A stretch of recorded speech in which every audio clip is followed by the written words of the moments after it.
Hello everyone, welcome back. कैसे हैं आप लोग? आशा करते हैं आप लोग बहुत अच्छे होंगे।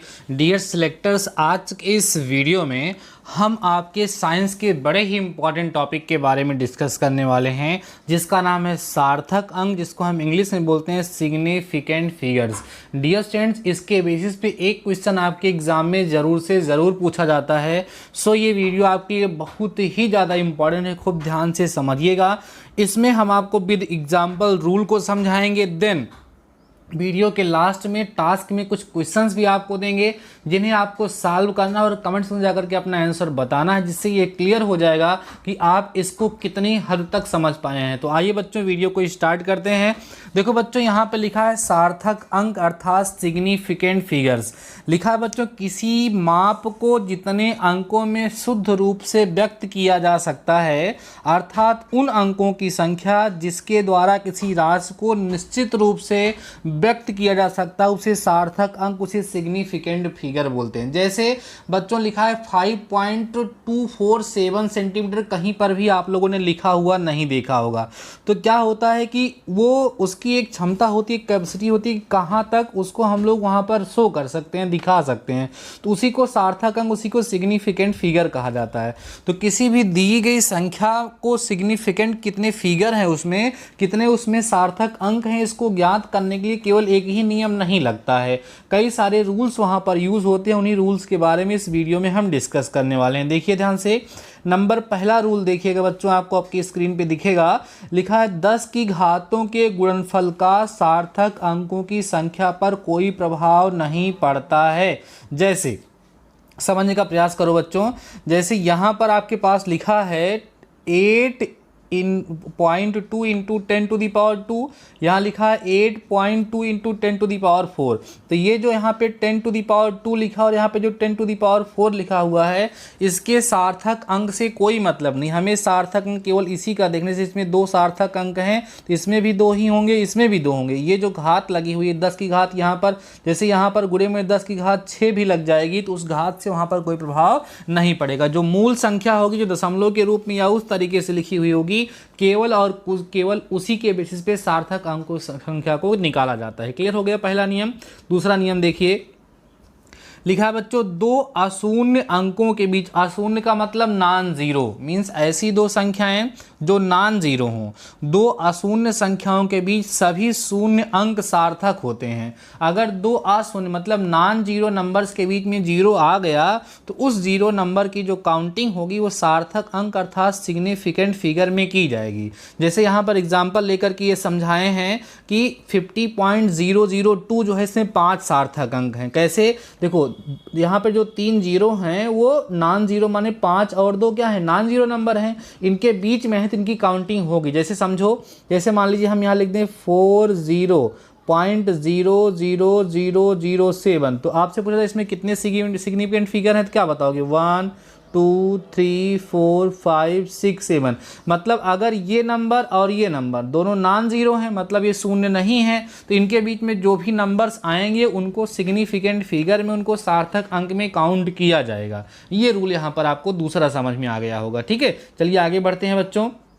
कह रहा है, यदि दशमलव बिंदु के पहले अशून्य अंक नहीं है, माने जहां पे डेसिमल लगा है उसके पहले कोई नॉन जीरो नंबर नहीं है, ठीक है, तो दशमलव के तुरंत बाद के शून्य अंकों को छोड़कर सभी अंक सार्थक होते हैं। जैसे यहाँ पे लिखा है, कितना लिखा है? 0.024। अब डेसिमल के पहले आप देखोगे तो कोई भी यहाँ पर नॉन जीरो नंबर नहीं है, इसलिए दशमलव के बाद जो जीरो आ रहा है उसकी काउंटिंग यहाँ पर नहीं की जाएगी। तो कितने इसमें सार्थक अंक होंगे बच्चों? देखो ध्यान से, यहाँ पे केवल लास्ट का यही दो सार्थक, 2 और 4, माने सार्थक अंकों की संख्या जो होगी वो कितनी होगी? देखो, सार्थक अंक कौन कौन है ये नहीं बताया जाता है, सार्थक अंक सिग्निफिकेंट फिगर कितने हैं ये बताया जाता है। तो यहाँ पे 2 और 4 माने केवल दो ही अंक यहाँ पे हैं, 2 और 4, तो माने कितने सार्थक अंक हो गए? 2 हो गए। ऐसे ही देखो इसमें आ गया, तथा 0.07284 है, तो यहाँ दशमलव के पहले जो नंबर है वो 0 है, इसलिए 0 3 दोनों जीरो की काउंटिंग नहीं होगी, बचे हुए दोनों की हो, चारों की होगी, होगी 7 2 8 4, माने कितने अंक बच रहे हैं 4 अंक, इसलिए कितने सार्थक अंक होंगे 4 सार्थक अंक होंगे, ऐसा यहाँ पर बताया गया। समझ आए बच्चों बात में आपको कि अगर दशमलव के पहले कोई अंक नहीं है, अगर दशमलव के पहले कोई अंक नहीं है तो दशमलव के बाद जितने भी शून्य आएंगी उनकी जो है काउंटिंग सार्थक अंक में नहीं की जाती है। क्लियर हो गया बच्चों। चलो नेक्स्ट रूल देखो, सारे रूल खूब अच्छे से समझा दे रहे हैं, अभी आपको टास्क में क्वेश्चन भी देंगे, आप उसको कर पाएंगे। लिखा है बच्चों, यदि दशमलव से पहले कोई अशून्य अंक है तो दशमलव के तुरंत बाद के शून्य अंक भी सार्थक अंक होंगे। अरे नॉर्मल सी बात है, वही आपका नियम लग रहा है जो इसके पहले था।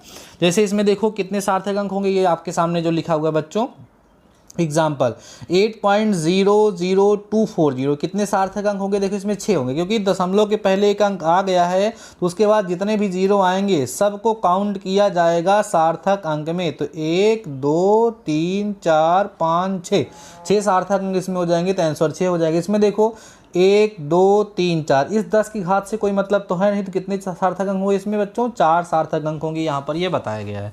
क्लियर हो गई बातें। अगर दशमलव के पहले 0 है तब सार्थक अंक नहीं गिना जाएगा उसके बाद वाले को, और दशमलव के पहले 0 नहीं है, कोई नॉन जीरो नंबर आ गया है तो वहाँ पर उसको गिना जाएगा। ठीक है, चलो अगला नियम देखो बच्चों, सारे नियम आपको जरूर से जरूर समझ में आ जाएंगे खूब अच्छे से। लिखा बच्चों, जोड़ते तथा घटाते समय किसी भी राशि में दशमलव बिंदु के बाद जितने कम अंक होते हैं प्रत्येक माप में दशमलव के बाद उतने ही सार्थक अंक रखने चाहिए, सबसे कम जिसमें होगा। जैसे देखो यहाँ पर आपके सामने एक एग्जाम्पल लेकर के दिखा जा रहा है कि 84.3 है, 24.32 है, ठीक है, 1234 है या 1 पॉइंट जो भी होगा, 1234 दिख रहा है यहाँ पे हमको, ठीक है, 1.2 है बच्चों, 1.2 है, यहाँ पॉइंट लगा होगा, और 0.543 सार्थक अंकों में योग। अब देखो सबसे कम डेसिमल कहाँ लगा था, एक अंक पे कहाँ था, ये देखो 84 पॉइंट, तो सब में एक ही अंक पे दशमलव लिया जाएगा, बाकी सबको छोड़ दिया जाएगा और उन्हीं को जोड़ा जाएगा।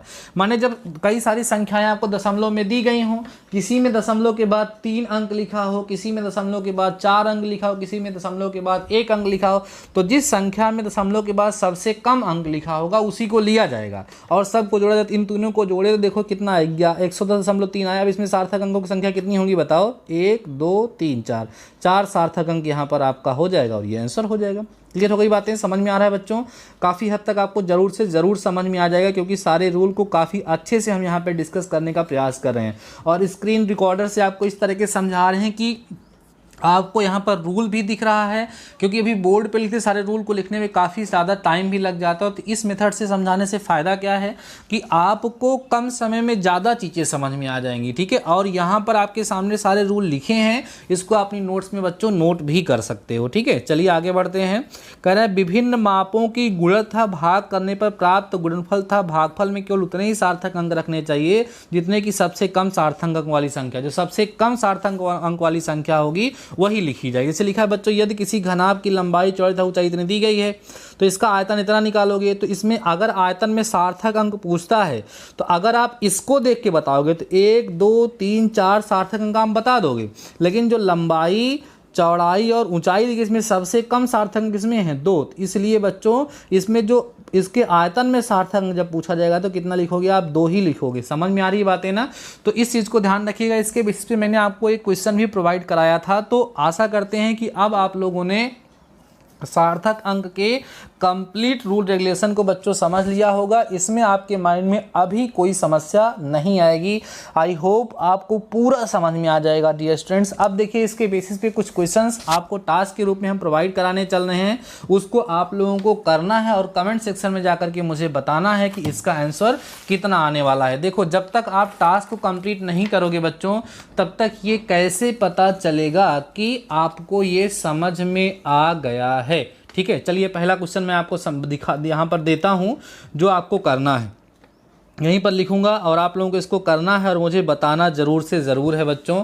देखो सबसे पहला हम यहाँ पे बताएंगे, जो आपसे क्वेश्चन पूछेंगे वो है बच्चों 0 पॉइंट, ध्यान देना। पहला क्वेश्चन जो आपसे पूछेंगे वो है 0.0001।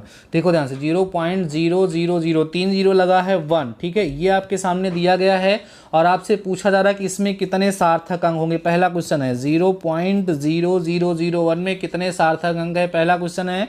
दूसरा क्वेश्चन देख लीजिएगा आप लोग बच्चों, आपका है 0.06050, इसमें कितने सार्थक अंक हैं ये आपसे पूछा जा रहा है, ठीक है। बातें समझ में आ रही होंगी आप लोगों को, क्लियर हो रहा है बच्चों, ठीक है ना। तो इस तरीके से आप लोग जो भी क्वेश्चन यहाँ पर हम दे रहे हैं देख लेते हैं, और कोई क्वेश्चन जो आपको देने लायक होगा उसको आप लोग कर लीजिएगा, ठीक है। जैसे एक क्वेश्चन हमने इसको कराया भी था, एक आयताकार तख्ते की लंबाई, क्वेश्चन सुन लीजिए बच्चों। एक आयताकार तख्ता है, ध्यान सुनिए, एक आयताकार तख्ता है जिसकी लंबाई जो है बच्चों वो कितनी दी गई है, 1.4 सेंटीमीटर दी गई, सुन लीजिए।